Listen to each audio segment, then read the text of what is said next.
Okay, so today we are talking about self love. Not only does it determine the quality of your life, but it determines the quality of your relationships too. And y'all know I gotta cite my sources. So, from our Holy Bible, Matthew 17 and 20 basically talks about the type of fruit that a tree bears. You can tell the tree by its fruit. So, you can tell a person who loves themselves by their life and the choices that they make, and vice versa. So, starting off, I want to ask you, what does self love look like to you? I would say self love for me is just the things that you're actively doing to get into a better emotional, physical, financial space. Just it's all about growth and progression, really. Cause it's really self love.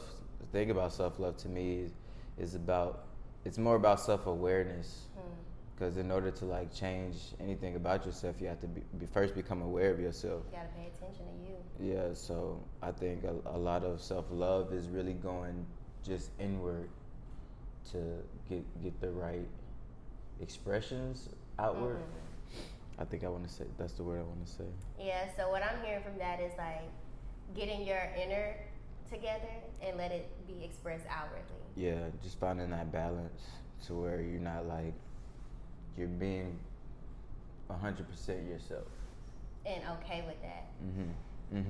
And that's my definition of self love. Basically, just, being okay with who you are. True unconditional love for yourself. Flaws and all, and being aware of your flaws and still owning them and saying, hey, nobody's perfect. I'm not perfect, but even with my flaws, I still love me and I still feel like I'm worthy of the best. Yeah, that's the other A's, awareness and acceptance. It might be a couple more other A's too, but those are really important when it comes to self love, because in that growth journey, you might slip up and you can't beat yourself up and stay down. There's just ways you have to maneuver through this life that it's not always gonna be highs. There's gonna be lows too. So being able to come full circle whenever it's good or bad, that shows a lot within yourself. That's what when I was reading on Buddhism, it was talking about accepting the fact that in this life you're going to suffer, and you can end your suffering faster once you accept that. So that's a beautiful concept. That's so off topic, but I want to know, when did you know when you truly fully love yourself? It was really a hard question because, like I said, loving yourself comes with acceptance and awareness. So it's in my awareness, I can sometimes notice that, I'm not loving myself. So you said, when's the first time? When did you know you fully loved yourself? Oh, when I know fully. I would say I knew fully, the more, I yearned for, a connection with God. You want the best for yourself. Yeah, I feel that's beautiful. That's the most important thing right there, your personal connection with God. And, it's not always going to be you hear a sermon in church and you change your ways. Something in life is gonna reposition you or make you go back to the drawing board, and where you just got to get it together. And that's where you have to go to God, because there is nobody else, and just building up that foundation. That's when I was yeah, I know I'm doing the right thing for myself. The way you take care of yourself. It's that's when you knew you loved yourself, when you took care of yourself. Yeah. I feel like I fully and truly loved myself when I was able to love others unconditionally, because I deeply understood that we can only love others as much as we love ourselves. So once I came to the point of acceptance of my flaws and everything, and I practiced loving others unconditionally, that's when I knew I'm extending the love that I have within me. So if I can love others this way, that must mean that I'm loving myself this way. So I kind of base like, now I don't want to get this confused with people pleasing, because I'm not a people pleaser, but the way that I am, like as far as how forgiving I am and like how critical I am and all of that of other people, I treat everybody how I treat myself. So at a time where I wasn't so forgiving and I was pretty critical, I was that same way with myself. I could not make mistakes because I would be so hard on myself. I'll be very critical of myself. I'll be unforgiving. We've all had those nights when we're thinking of things that we did in middle school and we're still cringing. So like even the smallest moments like that, me being able to be lighter about me, you know, not take myself so seriously. That's when I fully knew, like, okay, I really do love myself. Because I can love others unconditionally. I love myself unconditionally. I can forgive myself. I don't have to be as critical of myself, you know, and I can empathize, you know, so. I think it's just crazy though, like, it's like, when you start praying for situations or like asking God for like more self-love, and then he puts you in a situation where you might like doubt yourself, to make you aware of that self-doubt so that you can like then change that self-doubt and turn it into something positive. So it's like, it's just crazy how like you get what you pray for. Yeah, like the sequence and how it happens. I feel like when it comes Sorry, to, I just went off there. It's okay. I think when it comes to like praying for certain things, people think like, okay, if I pray for self-love, God just gonna download it in me. No, he's gonna put you in a position to where you can exercise that to strengthen that muscle. Yeah. You know? So, looking back, have you ever like thought that you loved yourself, but you actually didn't, like now that you look back? I would definitely say like my college experience was me thinking I was loving myself, and you know, kind of walking into like a double-edged sword, or holding a double-edged sword. Just because, you know, you have so much freedom and independence that you feel like pretty much everything you're doing at that point is like going towards some type of progress of just like learning yourself or learning the world or anything like that. But that was just I would say a dark time for me, just due to like drugs and alcohol and stuff like that. And like I had to like really get myself out of that, you know. That was like a whole phase of my life that I feel like I had to just grow from. So initially just get into college, you know, thinking I'm on the right path, whatever that is. You know, I'm thinking I'm doing all the right things, you know, to put myself in the position that I want to be in my life.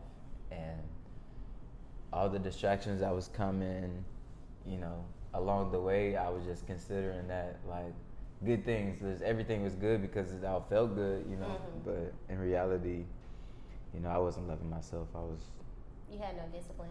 Yeah, no discipline. Discipline is the greatest form of self-love. That's a great quote right there. I don't write know that who down. said it. I don't know who said it, but I read it somewhere. You right there. You write that down. Because that's the truth, really. Like, that's the bread and butter. Discipline. And I can relate to you on the like, you thinking that you love yourself, but you're actually in a dark time. I would say my whole like city girl phase where I was out every night and stuff, I think I was confusing self-esteem with self-love. So while I thought I was the shit, I thought I was beautiful, I was so empty of self-love, because if I had self-love, I wouldn't put myself in positions that I was putting myself in, because every girl knows, like, whenever you're out living that nightlife, like, you are pretty much down for anything. And I'm not talking about sexually, I'm talking about, like, if you meet some guys out and they have money, you're quick to, like, okay, well, we're going wherever they're going, da-da-da. Sex trafficking is real. I could have ended up in that situation because I was too trusting. Like, I wasn't caring about myself. I was using my looks to get me certain experiences, you know? So although them legs was closed, I still, you know, I knew what I was doing, you know? And I feel like a lot of people confuse self-esteem with self-love. Self-esteem is how you feel about like your looks, the outward. You know, self-love is like you as a person, the situations you allow yourself to be in. You know, like loving yourself how you would love your own child. To me, like that's another indicator of self-love. Would you let your children be in the same positions, you know, that you let yourself be in, or would you allow them, or you know, advise them to put up with the same things that you've put up with? Probably not. And if you find yourself in a situation where you're like, I wouldn't let my son or daughter be in this situation, that's how you know, like, you're not loving or honoring yourself, in my opinion. Well, to like pick up on that, just like the perspective of parent-child, I can say for myself, and I even like told my dad this the other day, and I just was just like, Dad, I need to tell you this to keep it real with you. And this is like after he had like invited me over to go see this property. And while I was there, he was like introducing me to somebody I've known my whole life. And he's basically just trying to like say, I know this guy, fuck with me because I know this guy. But it's just like, what do you know? And it's like that, but what I was telling him was like, Dad, you don't have to bribe me to like hang out with you. Like I feel that that's the vibe, and I know that's what you're doing, and stop doing that.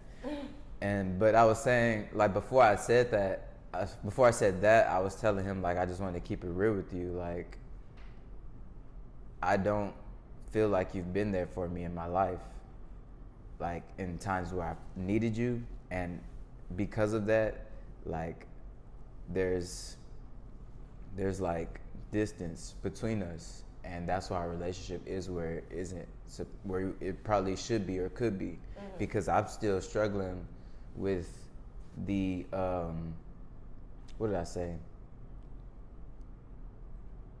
I said I'm struggling with the fact that I still feel like I can't depend on you because you weren't there in times where I needed you. So he you know, acknowledged that, apologized, but it was just like what you were saying, like, would I want my kid to go through this situation, you know? And he's just like oblivious of me even going through like anything. So me like being aware of myself and my feelings in that moment and how I felt when I was there at the crib. You stood up for yourself. Yeah, and he was proud of me. He said, I love you, I'm proud of you, thank you for like expressing your point of view with me, and you know, like I'm gonna try to do better. Cause like really I was telling him like you having resources is cool. You know, having the people you know, that's cool, but for me as your son, my whole thing is like to learn something from you, for you to be my role model, you know, and me knowing and be able to securely know that I can come to you and depend on you is all that I really ever wanted. And so after he like got that perspective, he was like, I understand and shit like that. So did it do something for you, him taking accountability for him not being there? I mean, kinda like to get that response quickly, cause like I ain't gonna lie, I was trying to like. You've been battling that for a minute though. I mean, like expressing to him how you feel. Yeah, but it was just, I guess I was thankful to God for being put in that situation where like my feelings, I had to express how I felt, because that just wasn't. I don't want me and my dad's relationship to be like that, to where he feels like he has to bribe me to fuck with me. Yeah, you want it to be like genuine. Yeah. But the book that I was reading about. We went way off topic, but go ahead. It's okay. This is still about self-love. It all comes together, because the book that I was reading is called Inner Bonding. It teaches you how to connect to your inner child. And that goes back to what I was saying, like treating yourself like you are your own son or daughter. Would you let your son or daughter be in that situation, you know? So in a moment where in the past you probably have held on to those emotions and just tucked them down and bit the bullet, in that moment you stood up for your inner child, you know? If it was your child in that situation, how would you have addressed it? I don't really like the way that this relationship looks between you and my inner child or son, you know? So that was self-love in that moment because you stood up for yourself or your inner child, you know.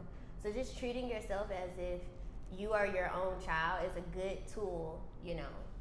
Yeah, and I would say like if we correlate that to self love, then you have to realize that self love isn't always gonna be easy. You know, At all. discipline isn't in itself isn't easy. So actually carrying out the task that's gonna like make you feel better, that's also gonna be somewhat difficult. Cause I ain't gonna lie, I cried, Oh, thanks. and like it was like I needed to cry. I cried that I guess I was holding in for some time. So You honored yourself in that moment. So that goes into my next question. What tools did you use to get you where you are in your self-love journey now? what tools? I guess my voice, my brain. When I say that, I mean like, okay, for me, the tools that I use to get myself to this level of self-love is one, my Bible. You know, like just reading and seeing what God says about me. Duh. And the books that I read, the biggest one, I'll say the biggest two, that one we read together, Mastery of Love. That was a good book. Yeah, one we read together, Mastery of Love. I would recommend everybody to read that book because it gives you a different perception of love.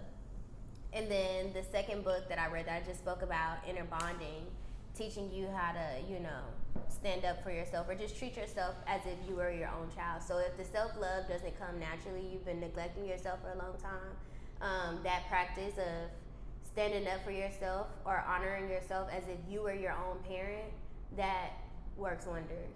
So those are the tools that I used to get me to the point that I am now. And I would also say, like, going to the gym, although I am not super like consistent with it, like I will be great for a month and a half, and then I'll give it like a few weeks to a month off. Like I feel like I do enough to maintain, but I could be better.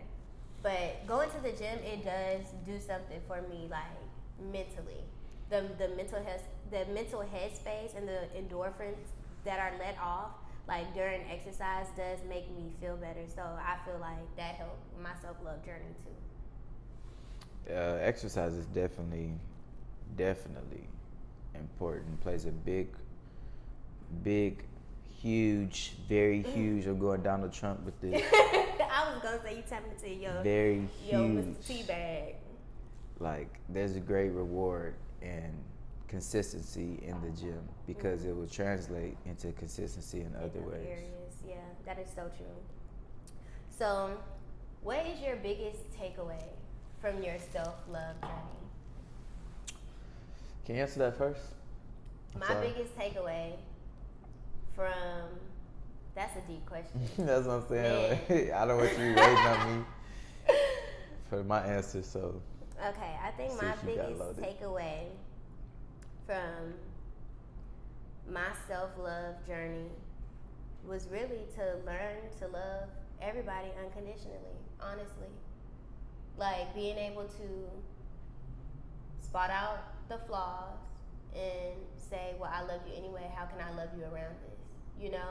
And that doesn't always look like, so say if one of your flaws was something that was detrimental to me, right? That doesn't look like I'm going to love you to the detriment of me. That might be the biggest takeaway for my self-love journey. I don't have to love people to the detriment of myself. If loving you up close hurts me, I can love you from a distance. And the love can still be pure, but I gotta love me as well. Like balancing loving yourself and loving others, you know?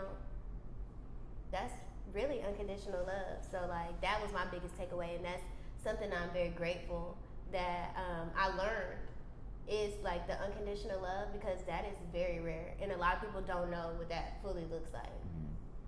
I would say the biggest thing I've learned with two things probably is patience, like really understanding patience with yourself, and once you like become aware of how patient you actually have to be with yourself, you then can think and be like, God damn, like I really appreciate the people who like are in my life intentionally and who have to practice that same patience with me, you know what I'm saying? Understanding yourself and understanding how other people have to like deal with you, like that makes you more appreciative of the people that are in your life. Mm-hmm. And the other thing I would say is like standing up for yourself, you know what I'm saying? Like whenever you do have feelings, like it's okay to express. Yeah, you have to express like what's on your stomach, you know, especially if you like if these are feelings with people that are like you consistently come across or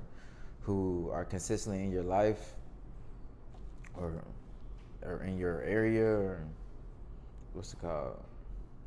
Just in your circle. Yeah, just in your space. Whoever's in your space and you just feel like you can't express how you feel to them, that's a problem, you know what I'm saying? Mm-hmm. So being able to like open up and stand up for yourself is another thing that I taken from like growing in my self-love journey. That was very beautiful, very profound. And I want to thank you guys for tuning in to episode 4 of Safe Space, and we will hope to see you next time.